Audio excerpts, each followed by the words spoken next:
Good morning, North Star Church family. Pastor Russ wants to just share some words of encouragement with you today, and I miss seeing you. I know this time will pass, and we'll be able to be together again soon, face to face and in person. But until then, we have this opportunity, and I'm thankful that we have technology that allows us to at least stay somewhat connected. And I hope you do feel a connection still, and I'm going to do the best I can to stay connected through videos and obviously any way that we can. If you need something, please do not hesitate to call me and say, Pastor, I need some help with this. And, you know, in a congregation our size, we need to make sure that we check on one another.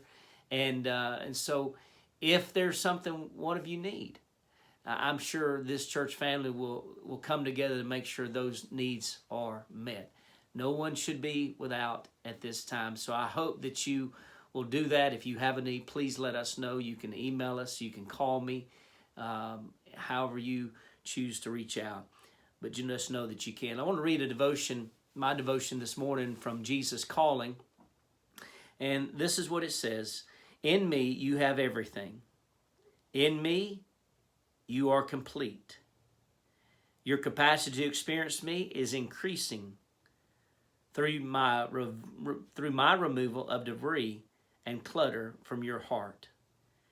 As your yearning for me increases, other desires are gradually lessening.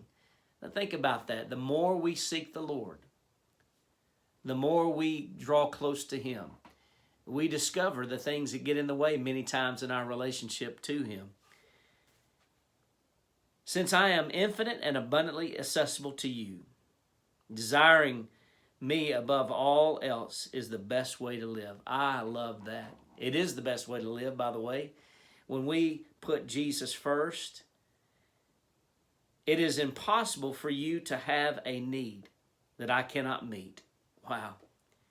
I know some of you right now are anxious about how your needs are going to be met. I'm telling you, God can meet those needs. God's working behind the scenes. Yesterday, we were blessed with a contribution that came from outside of our group, outside of our church.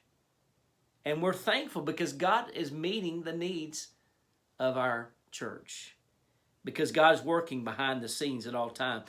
It is impossible, He says, for you to have a need that I cannot meet. After all, I created everything. I created you and everything that is. The world is still at my beck and call, though it often appears otherwise. Do not be fooled by appearances. Boy, right now that's something that can really confuse us, is things that we see.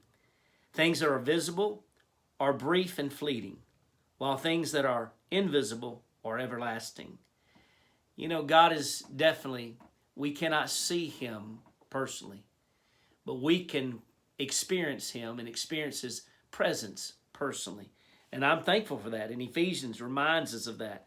Paul reminds us when he says, now to Him who is able to do immeasurably more than all we can ask or imagine, according to His power that is at work within us. Do you believe God's at work? I do. I believe God's at work. I believe we're seeing God at work. But I want to share with you some encouraging news that I received this morning. I had the opportunity to be on a webinar, a web call this morning through the Georgia Baptist Mission Board. I want to thank them for providing this opportunity to meet with our governor and get to hear directly from him. And I pray for our governor, and I hope that you're doing the same, and all of our government officials as they're going through this fluid, difficult situation.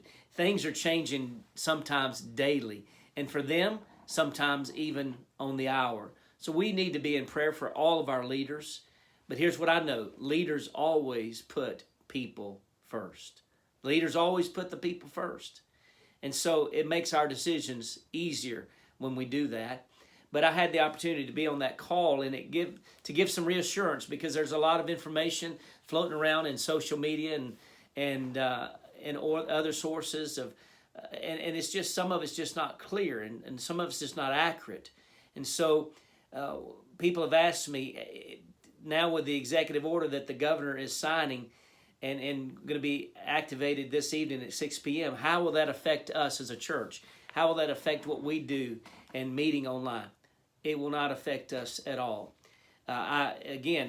He assured us, coming directly from the governor, and I have the executive order that I will be able to email you so you can go through it and see it for yourself personally.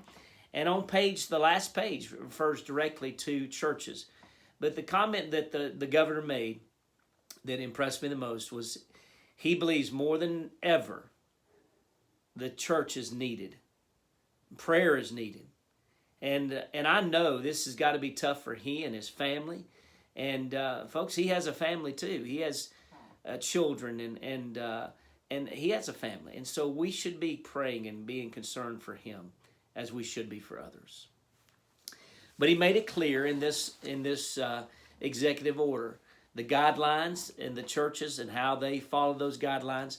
We are doing exactly the way it should be done. We have the latitude to do what we've been doing and will continue to do. And so we feel at this time the best way that we can serve you is through our online presence. We think it's the wisest decision. And so there are other churches that may be offering drive-up church or drive-in church. That's just not something that I'm willing to take a chance on right now. I'll tell you why. Even though there are guidelines that permit that and allow for that, and there may be some churches who do that, I know how our congregation loves to embrace and love on each other. And sure enough, there's going to be some that will do something that is silly, or they get out of their cars and somebody's going to see it, and it's going to be shut down. And it's just out of ignorance or overabundance of trying to get out of the house, whatever it may be. But we're going to continue to do the online service. This Sunday is going to be a great service. Starla and her team, we've got Brent coming back, and I believe Miss Joy is going to come back as well and sing. And it's going to be another great service on Sunday. Look forward to Easter and what's ahead. So know this, that I love you, and know that I'm praying for you, and know that today we should know that God has everything that we need. Everything. And if you have a need, please know that God's working behind the scenes to meet that need. And I love you today, and I thank God for you. God bless you. I'll talk to you soon.